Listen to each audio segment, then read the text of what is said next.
예, 원수는 외나무 다리에서 만난다고 했죠. 과거의 악연인 민주당의 김용남 후보, 평택 의뢰 후보, 조국 후보. 이 두 사람의 악연이 주목받고 있습니다. 관련된 발언 들어보겠습니다.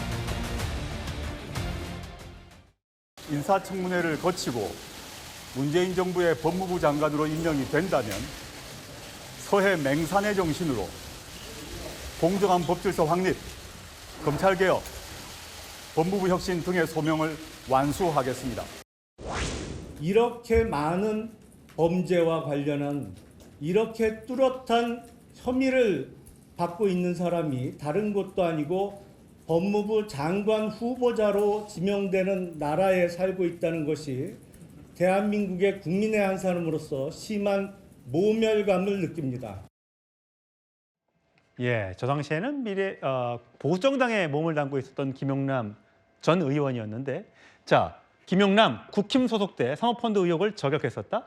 허위사실 또 꺼낸다면 반격할 수밖에 없다. 김용남 후보는 초점은 당시에 민정수석이었다는 것이다. 나는 틀린 말 한 적이 없다라고 이야기하면서 이 두 사람의 이 조국 사태를 놓고 한번 맞붙었던 과거가 다시 한번 회자가 되고 있는데, 그래서 이 평택 의뢰 선거에 관심이 쏠리고 있는 겁니다. 자, 이 평택을은요 진짜 후보가 많습니다.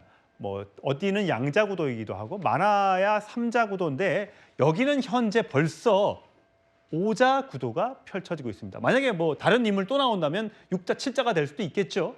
자, 최소 5파전입니다. 자, 기호순으로 저희가 정리했어요. 민주당 김용남 후보 여론조사 결과 21.4, 유이동 21.2, 조국 23.4, 김재현 9.4, 황교안 12.0%에 이런 여론조사 결과가 4월 25일부터 26일간의 조사에서 나타났습니다. 김청 대변인. 야, 이게 보니까 다닥다닥 붙어있는 듯한 느낌이 나옵니다. 여기야말로 이게 단일화가 될지 연대가 가능할지 참 궁금한데 어떻게 보세요, 가능성? 각자 큰 꿈을 꾸실 것 같습니다. 다 내가 될 것 같다. 그렇게 생각하는 게 맞을 것 같습니다. 제가 만약에 후보라고 한다면 누가 이렇게 독주하는 상황이 아니기 때문에 끝까지 한번 해보는 게 맞을까. 그리고 무엇보다도 조국 후보 같은 경우는 본인의 과거사 관련해 가지고 본인이 굉장히 피해를 많이 받은 것처럼 말씀을 하시는데, 그게 아니라 도리어 본인은 대법원에서 유죄 판결을 받았고 국회의원에서 떨어졌습니다. 그런데도 불구하고 내가 피해를 받은 것처럼 저렇게 아무렇지도 않은 식으로 내가 다시 한번 이번 선거에 임한다고 한다고 했을 때, 전 도리어 보수 중도의 입장이 조국 후보의 저런 당당한 모습, 당당하지 않아야 되는데도 불구하고 그런 모습을 통해서 전 유이동 후보와 황교안 후보가 단일화될 가능성이 점점 커지지 않나, 그런 생각을 하고요. 유이동, 황교안 단일화 가능성이 커진다. 맞습니다. 그러고 또 하나는 김용남 후보하고 김재현 후보, 민주당과 진보당의 어떤 단일화 가능성은 있지만 가장 안 되는 대목이 조국과 김용남 후보의 단일화가 될 가능성이 없다. 왜냐? 이 부분이 만약에 단일화됐을 때 지금 호남에서 뛰고 있는 민주당 후보들,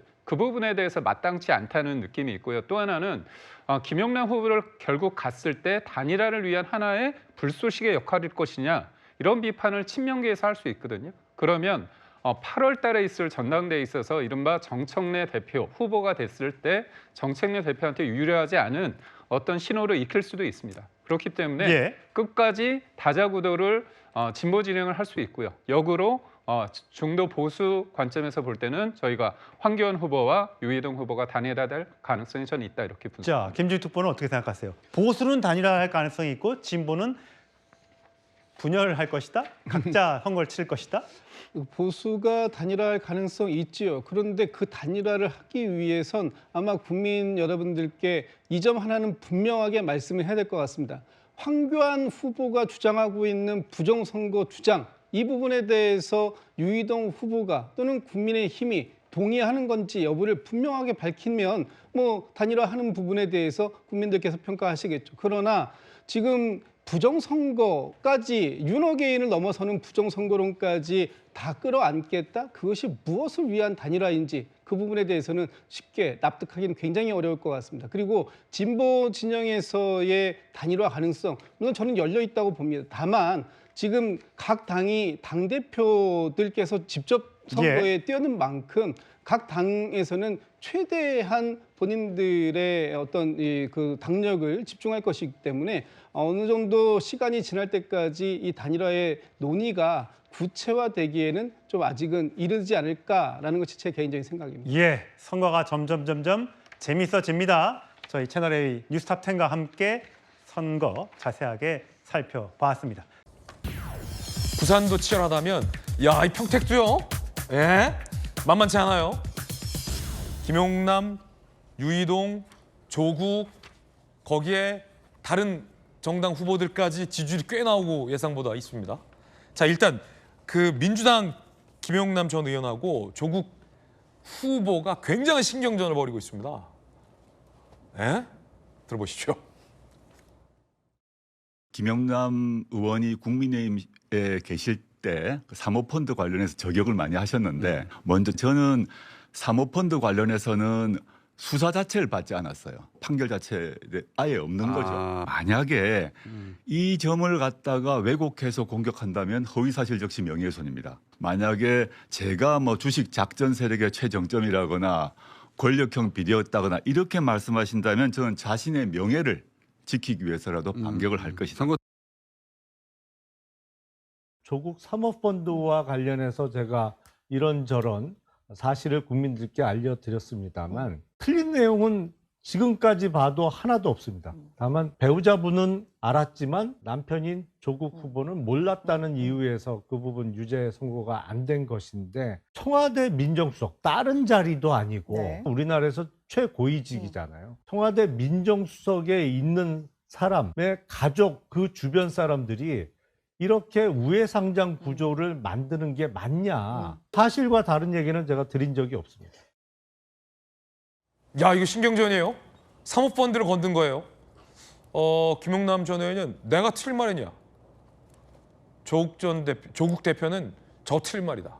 신경전이 치열합니다. 두 후보는 이번에 평택에서 맞붙게 됐죠. 사모펀드 관련된 워딩들 좀 정리를 해봤습니다. 함께 보시죠. 조국 후보는 반박해요. 사모펀드 관련 수사 안 받았다. 오촌 조카 유죄, 배우자 일부 유죄 받았지만 권력형 비리 아니라는 게 재판 판단이다. 근데 너무 오촌 조카와 배우자가 일부 유죄를 받았네요. 자, 그러자 김용남 민주당 후보는 내가 지적했던 내용 중 틀린 내용 하나도 없다. 조국 몰라서 유죄 선고 안 된 거다. 민정수석 측근들이 하는 건 맞냐? 잘했냐? 라고 지적한 거예요. 성춘 대변인님.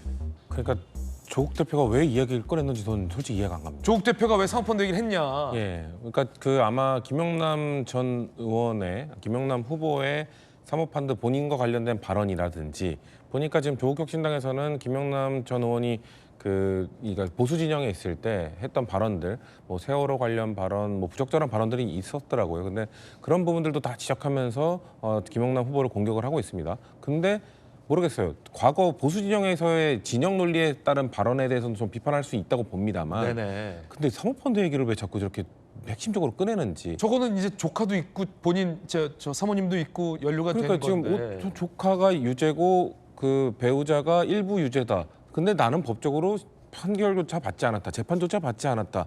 근데 국민들이 느낄 때 아까 김용남 후보의 그 영상 봤잖아요. 예. 민정수석일 때 그 배우자가 관련된 걸로 뭔가 그 일부 유죄를 받았다면 사람들이 법적으로는 결국 연결고리를 찾지 못해서 무죄를 받았어도 이거 지금 제가 이 얘기를 또 설명을 하고 있잖아요. 예. 사모펀드 관련된 이야기를 하는 것 자체가 불리하다. 조국 후보에게 전혀 좋지가 않아요. 왜 본인의 과거와 관련된 것들을 굳이 끄집어내서 이야기를 하도록 하느냐.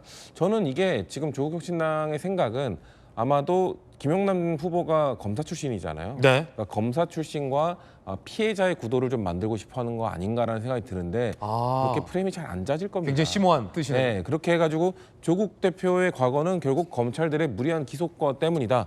근데 또 검사 출신이 나왔다. 근데 심지어 그 당시에 보수 정당에 있었다. 이런 식으로 프레임을 좀 짜고 싶은 것 같은데. 근데 무리한 기소를 하기엔 이 자녀의 스펙과 관련돼서는 본인도 다 유죄가 나와서 유죄를 받은 게 있고, 그러니까 민주당 입장에서는 같은 진보 진영 안에 있기 때문에 굳이 이 이슈가 나오면 최대한 뭔가 그래도 방어적으로 말씀을 해드립니다. 근데 지금 굳이 이걸 꺼내가지고 얘기하는 것 자체가 무슨 의미가 있습니까? 네네. 본인에게 매우 불리한 이슈를 꺼내는 건데, 그러니까 아마도 진보 진영 후보 그 지지자들에게 김영남 전 의원 보수 진영에 있었다는 걸 좀 더 강하게 얘기를 하고 싶어서 자꾸 꺼내는 것 같은데, 오히려 저는 본인에게 피해가 될 거라고 보기 때문에 잘 판단하셔야 될 거다. 네. 그리고 지금 평택을 구도가 참 재밌게 흘러가고 있거든요.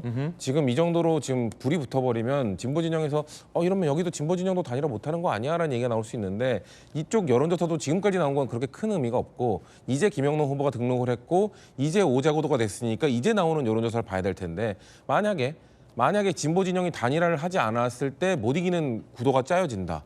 그러면은 조국 대표 어떻게 할 겁니까? 조국 대표 출마의 변 얘기할 때 이렇게 얘기하지 않았나요? 이번 출마의 목표는 국힘 제로입니다. 라고 하지 않았나요?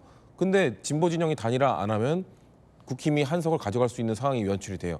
근데 만약에 민주당 후보가 앞서가요.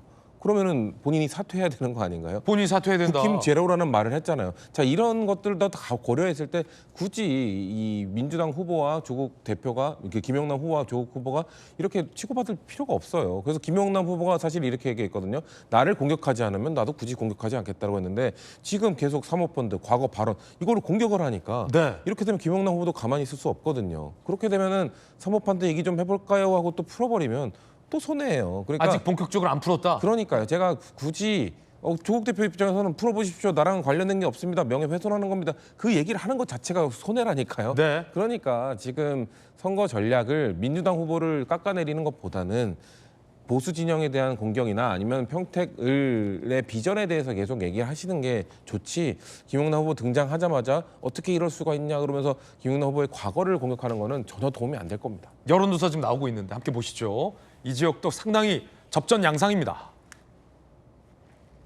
자, 김용남 27.5, 유이동 후보가 18.9. 그러니까 국민의힘 후보가 저기서 꽤 나온다는 거예요. 조국 후보도 21.8. 그런데 의외의 황교안 후보 10.3이에요. 꽤 나와요. 김재현 후보도 6.9예요. 지금 김철gun 후보는 2.8인데, 자, 지금 재밌는 게 김용남과 조국 27.5 대 21.8이고, 그 와중에 유이동 18.9, 황교안 10.3. 그리고 조국 김재현을 보세요. 김재현 후보 6.9가 나온다는 거예요. 굉장히 각축전입니다. 범보수, 범진보 안에서 각축전. 이러면 이거 단일화가 과연 쉽게 될까 안 될까, 이것도 좀 관심사고, 이렇게 될 경우에는 과연 선거 결과는 최종 어떻게 될까? 지금 이 구도를 봐야 됩니다. 또 다른 여론조사 있어요. 자, 여기도 굉장히 좀 다 몰려 있어요. 김용남, 유이동, 조국까지 딱 잘라보면 21.4, 21.2, 23.4예요. 이거 누가 이길지 모르는 상황이에요. 각축전. 그런데 옆을 봤더니 김재현 후보가 9.4가 나와요. 그 옆을 봤더니 황교안 후보가 12.0이 나와요. 이거 난리도 아니에요. 김광선 변호사님. 야, 이 재밌어졌어요. 우리 이제 여론조사 두 개만 보면 이제 단일화를 하지 않느냐 하느냐에 따라서 결과가 완전히 달라질 수 있다. 이 짝도 단일화, 저 짝도 단일화 이슈가 있는 거예요. 마찬가지죠. 마찬가지인데 재밌게 됐어요. 일단 아마 그럴 것 같아요. 왜 평택을에 갑자기 김용남 전 의원, 그것도 국민의힘 출신을 보냈을까? 저는 상당히 좀 의아하게 생각을 했어요. 그런데 아마 이제 조국 자체는 약점이 있죠. 네. 일단 뭐 실형 선고받았고 산 사람 아니에요. 특히 입시 부정비리와 관련해서 큰 약점을 가지고 있는 거예요. 그러면 선거를 통해서 사실은 그걸 공격을 안 할 수는 없는 거예요. 그러면 민주당 출신의 어떤 후보가 나와서 공격하려고 하면 약간의 모순이 좀 있죠. 왜냐하면 민주당 쪽에서는 계속 조국을 두둔해 왔지 않습니까? 그러다 보니까 오히려 그거로부터 좀 자유로운 김용남을 후보로 확정한 게 아닌가, 그런 생각이 좀 들기도 하더라고요. 네. 맞을 수도 있고 맞지 않을 수도 있어요. 그런데 지금 여론조사가 이제 김용남이 확정이 되고 어느 정도 후보가 확정이 돼 가면 만에 하나 민주당의 김용남이 상당히 단일화를 하지 않은 상태도 이길 수 있다는 게 나오면 단일화하지 않을 거예요. 근데 이게 그러면 이제 그 다음에는 보수층을 보겠죠. 특히 유이동과 황교안 어떤 단일화. 예. 근데 유이동과 황교안의 단일화가 되지 않는다. 제가 볼 때는 단일화되기가 쉽지는 않다고 보는데 이제 황교안 전 총리가 사퇴하지 않는 이상은 이제 그렇게 되면 사실 이제 오히려 저 구도로 가서 김용남이 이길 수 있다고 생각한다면 단일화하지 않겠죠. 또 조국도 마찬가지겠죠. 여론조사에서 자기가 압도적으로 나온다고 한다면 단일화 안 해도 이길 수 있다는 생각을 할 거예요. 네네. 그런데 저게 사실은 저게 누가 지금은 압도적으로 나오지 않는 상황이잖아요. 비슷비슷해서 재밌는 거예요. 그러면 결과적으로 제가 볼 때는 저 정도 선이 계속 갈 가능성이 크다. 지금 지방선거가 42일밖에 안 남았거든요. 굉장히 치열한 거거든요. 예. 그러니까 변수가 굉장히 많다. 근데 일반적으로 이제 단일화할 때는 어느 뭐 진보 진영 단일화냐, 국민의힘 단일화냐인데 지금 평택을은 양쪽 다 단일화가 하느냐에 따라서 결과가 굉장히 달라질 수 있기 때문에 범진보냐 범보수냐. 그렇죠. 뭐 다른 쪽 예를 들어서 부산 북각 같은 경우에는 뭐 국민의힘과 한동훈의 단일화냐 아니냐 이거 한쪽만 이게 사실 영향이 결정적으로 있잖아요. 네. 그런데 평택을은 그게 아니고 진보 단일화, 보수 단일화 어느 쪽이 되느냐에 따라서 판이 이제 흔들릴 가능성이 크기 때문에 이제 평택을도 상당히 이제 변동성이 많은 그런 선거를 치르게 되는 거죠. 예. 뭐 선거가 또 민주주의의 축제라고 하니 재밌으면 또 좋죠. 그리고 건전한 대결을 통해서 치열한 승부를 보는 것도 또 유권자들에게 묘미가 될 것 같습니다. 자, 평택 지역도 알아봤습니다.